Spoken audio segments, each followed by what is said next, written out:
अब students, nuclear reaction दो तरह का होता है, एक न्यूक्लियर फिजन और एक न्यूक्लियर फ्यूजन। केमिस्ट्री में आप लोग केमिकल रिएक्शन बहुत पढ़े हैं, लेकिन केमिकल रिएक्शन जो पढ़े थे उसमें मास कंजर्व रहता है, मतलब रिएक्टेंट और प्रोडक्ट का मास इक्वल होता है। न्यूक्लियर रिएक्शन में क्या फर्क है जो सूरज में होता है, न्यूक्लियर फ्यूजन अभी बताएंगे। न्यूक्लियर रिएक्शन दो तरह का होता है। पहला लाइन क्या बोले कि nuclear reaction is of two types, जो कि न्यूक्लियस के अंदर रिएक्शन होता है, एलिमेंट के न्यूक्लियस के अंदर। तो दो तरह का रिएक्शन हो सकता है, न्यूक्लियर फिजन, न्यूक्लियर फ्यूजन। अब बात क्या है कि न्यूक्लियर फिजन और फ्यूजन में जो मास है रिएक्टेंट और प्रोडक्ट का वो कंजर्व नहीं होता है, जबकि केमिकल रिएक्शन में मास रिएक्टेंट और प्रोडक्ट का कंजर्व रहता था। ये आप लोग पढ़ चुके हैं। तो कोई बच्चा बोलेगा यहां होता क्या है ना कि जो प्रोडक्ट है उसका मास थोड़ा कम होता है रिएक्टेंट। तो अगर दिमाग लगाए होगे तो समझ गए होगे कि थोड़ा मास कम कैसे गया। वो मास एनर्जी में कन्वर्ट हो जाता है। वो मास, अब सूरज में क्या होता है, सन में, कि जो हाइड्रोजन है वो लगातार हीलियम में कन्वर्ट होता है, उसमें न्यूक्लियर रिएक्शन होता है। बताएंगे उसको न्यूक्लियर फ्यूजन कहते हैं। सूरज में जो होता है, जितना भी स्टार्स में होता है, सन में होता है।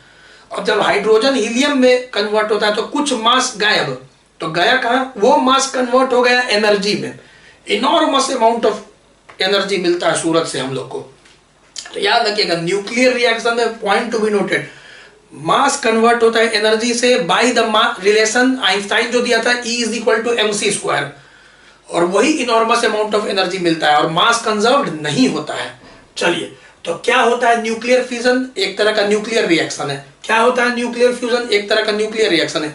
न्यूक्लियर फ्यूजन में क्या होता है, बड़ा न्यूक्लियस, कोई बड़ा एलिमेंट का न्यूक्लियस, जैसे यूरेनियम, तो ये बड़ा न्यूक्लियस बोलेंगे 92-235। जब ये स्लो न्यूट्रॉन से टकराता है, न्यूट्रॉन है, न्यूट्रॉन का सिंबल है N01, तब वो यूरेनियम ब्रेक हो जाता है बेरियम और क्रिप्टन में, ठीक है, और 3 न्यूट्रॉन और देता है और इनॉर्मस अमाउंट ऑफ एनर्जी देता है, 200 मेगा इलेक्ट्रॉन वोल्ट का एनर्जी देता है। देख लीजिए, तो फिजन में क्या होता है, एक बड़ा 2 में ब्रेक होता है। तो पहले कोड वर्ड में याद करो कि फिजन में क्या होता है, एक बड़ा है वो 2 या 3 में ब्रेक हो जाएगा, मतलब एक ब्रेक हो गया। और फ्यूजन में क्या होता है कि छोटा छोटा मिल गया, 2, 3, 4 जो भी, और एक बड़ा प्रोड्यूस कर दिया। तो पहले तो दिमाग में बैठा लो, फिजन में होता है एक ब्रेक होता है 2, 3 में, ठीक है, और फ्यूजन में क्या होता है, छोटा छोटा, जैसे हाइड्रोजन, 4 हाइड्रोजन मिलके एक हीलियम बना रहा है। तो फ्यूजन में क्या होता है, छोटा छोटा सब मिलता है और एक बड़ा पैदा करता है। तो यहाँ पे एक बड़ा न्यूक्लियस प्रोड्यूस करता है। तो यही है न्यूक्लियर रिएक्शन। तो चलो एक याद कर लेना, एक न्यूक्लियर रिएक्शन याद होना चाहिए तुमको, ये याद कर लेना है कि the splitting of heavy nucleus into 2 और मोर फ्रैगमेंट्स ऑफ कंपेरेबल मासेस। तो एक न्यूक्लियस 2 या 3, 2 और मोर फ्रैगमेंट्स में पार्ट, फ्रैगमेंट्स बने पार्ट में टूट गया, स्प्लिट हो गया with enormous release of energy is called nuclear fission.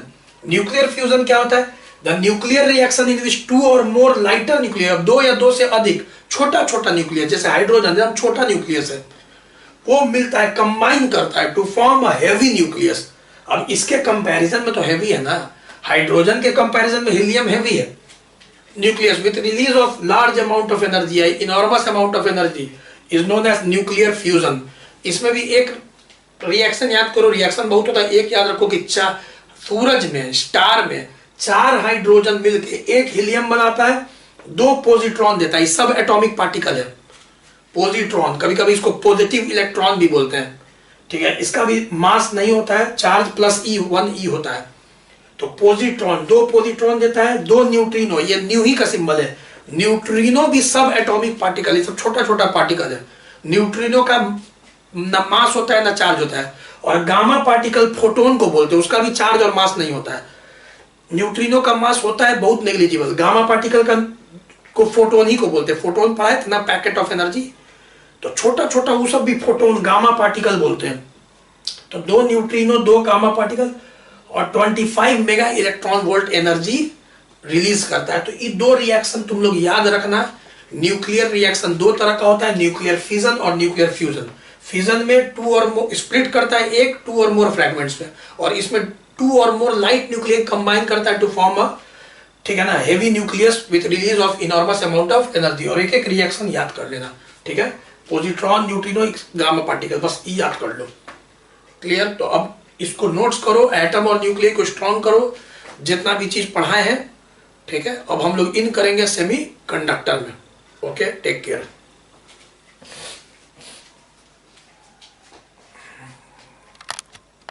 Hello students, अब न्यूक्लियर फोर्स, न्यूक्लियर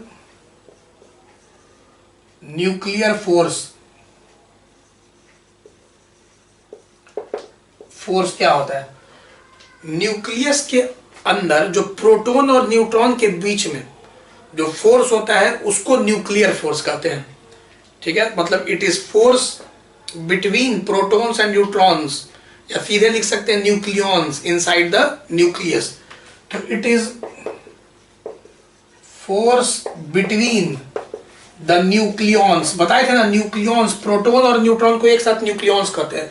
तो it is force between the nucleons inside the nucleus. अब देखो, it is a very short range force. Nuclear force तभी लगता है दो proton के बीच में, दो प्रोटॉन के बीच में, या एक प्रोटॉन और एक न्यूट्रॉन के बीच में, या दोनों न्यूट्रॉन के बीच में, दोनों रफ में समझो, दोनों न्यूट्रॉन के बीच में जो न्यूक्लियर फोर्स है तब लगता है जब दोनों के बीच का डिस्टेंस r जो है डिस्टेंस, वो एकदम फेम्टोमीटर में, फर्मी में होता है, 10⁻⁻15 मीटर में। तो इट इज, आप जानते हो, अगर दूरी बहुत ज्यादा हो जाएगा, मान लो 1 सेंटीमीटर हो जाए दोनों प्रोटॉन के, तब नहीं लगेगा न्यूक्लियर फोर्स, तब फिर इलेक्ट्रोस्टैटिक फोर्स लगेगा, कूलम फोर्स लगेगा। ये नहीं कि न्यूक्लियर फोर्स जो है ना वो डिस्टेंस पे डिपेंड करता है।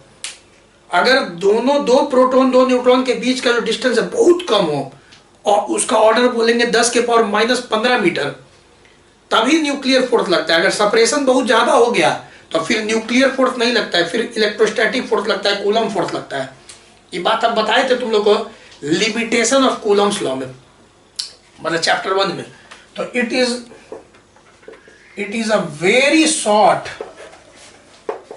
रेंज फोर्स, बहुत छोटा रेंज का फोर्स होता है। And it act for a separation, it act for a distance of order of 10⁻⁻15 metre, 10⁻⁻14 metre, ऐसे।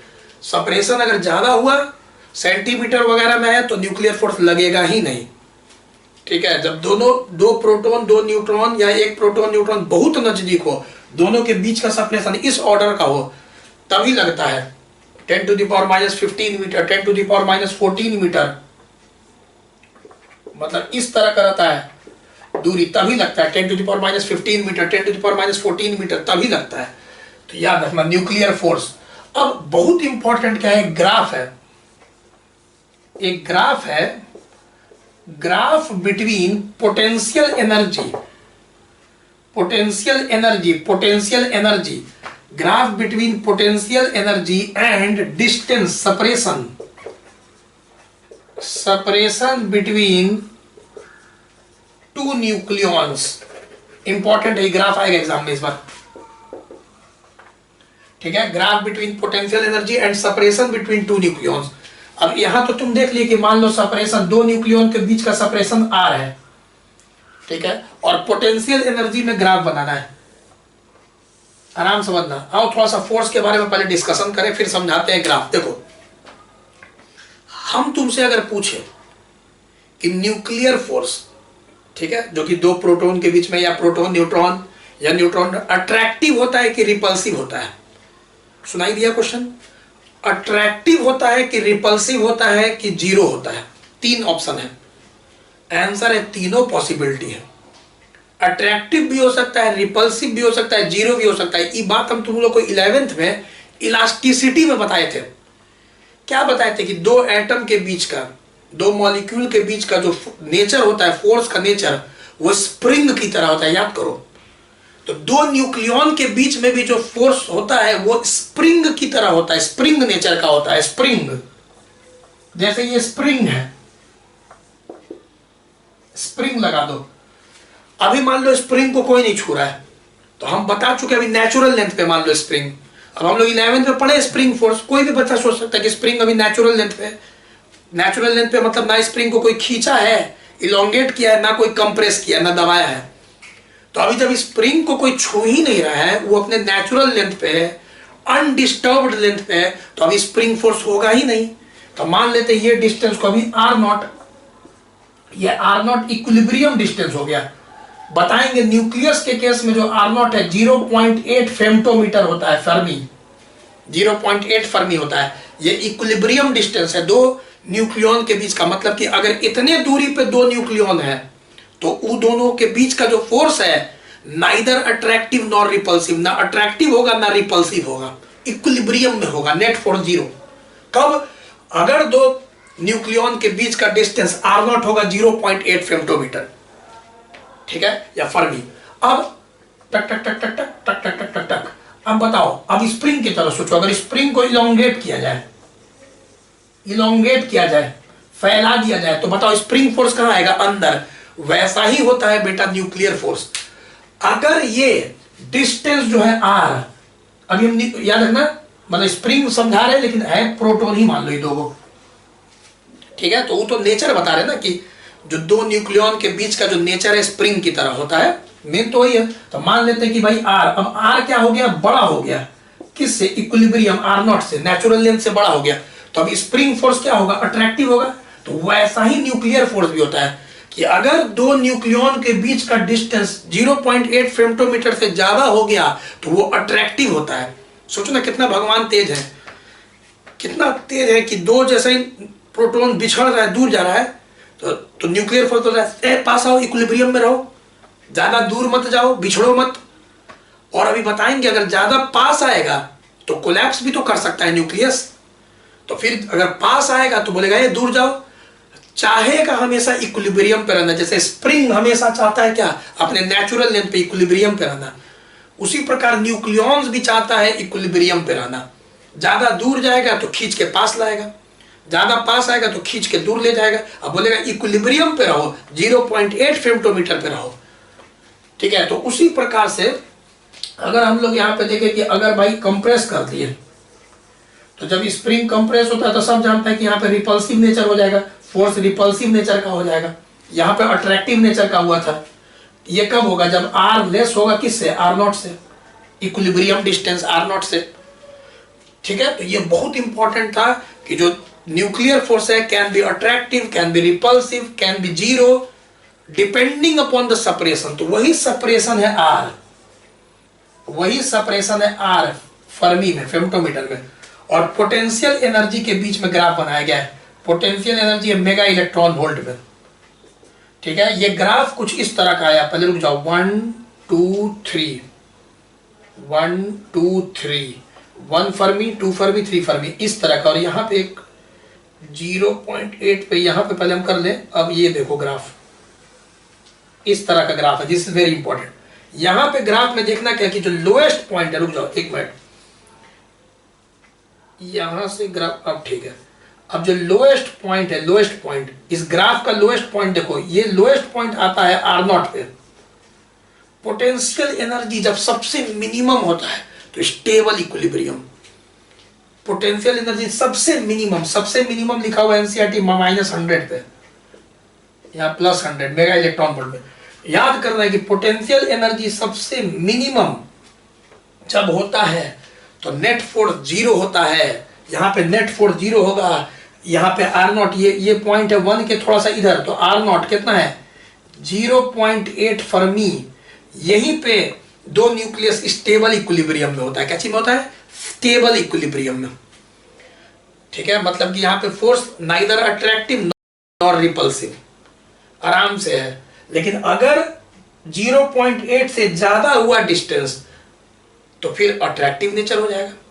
अगर कम हुआ डिस्टेंस, 0.8 से कम हुआ डिस्टेंस, समझ में आ, तो फिर पोटेंशियल एनर्जी आ जाएगा। पोजीशन पर डिपेंड करता है पोटेंशियल एनर्जी। और उसके बाद फिर जब दूर होगा तो पास लाने की कोशिश करते हो। ऐसे तुम स्प्रिंग की तरह सोच सकते हो। तो पहले ये ग्राफ बहुत इंपॉर्टेंट है, पोटेंशियल एनर्जी और सपरेशन के बीच में ग्राफ, ठीक है। और इस कॉन्सेप्ट को भी ब्रेन में रखो, नोट्स लिख देते हैं। पहले इसको वीडियो पॉज करो, वहां पे उधर नोट्स लिख देंगे। उसको स्प्रिंग वाला को देख लो भाई, स्प्रिंग वाला जो था एनालॉग था कम समझाने के लिए। चलिए तो इधर ही मिटाते हैं क्योंकि यही समझाए थे।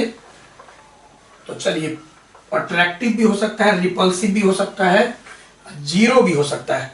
तो याद रखना, द पोटेंशियल एनर्जी मिनिमम कितना पे, 0.8 फर्मी पे, और वहां न्यूक्लियर फोर्स क्या होगा, 0 होगा। तो नोट्स इसका लिख देते हैं यहाँ पे, notes, the potential energy is minimum at R0 बराबर 0.8 फेम्टोमीटर या fermi. The potential energy is minimum at R0 is equal to 0.8। तो एट डिस्टेंस भी लिख दें, एट डिस्टेंस अंडरस्टूड था कि डिस्टेंस ही है। At distance R0 is equal to 0.8 femtometre, here the nuclear force is 0, मतलब इक्विलिब्रियम हो गया, न्यूक्लियर फोर्स 0 हो गया, ठीक है। अब जैसे ही डिस्टेंस ज्यादा हुआ, ठीक है, तो this means at a distance greater than 0.8 फेम्टोमीटर।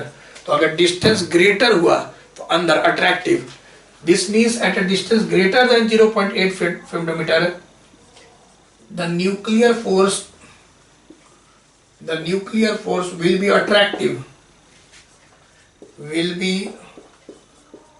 attractive and at a distance अब लेस। अब स्प्रिंग सोचो, मन में स्प्रिंग की तरह सोचो कि अगर नेचुरल लेंथ से स्प्रिंग कम हुआ तो रिपल्सिव। मन में सोचो eight a distance less than 0.8 Fermi the nuclear force will be repulsive।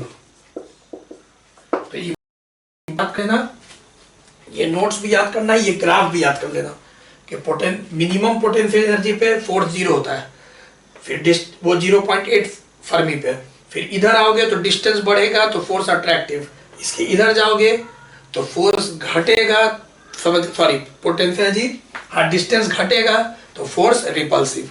तो इसको भी नोट करो, न्यूक्लियर फोर्स को।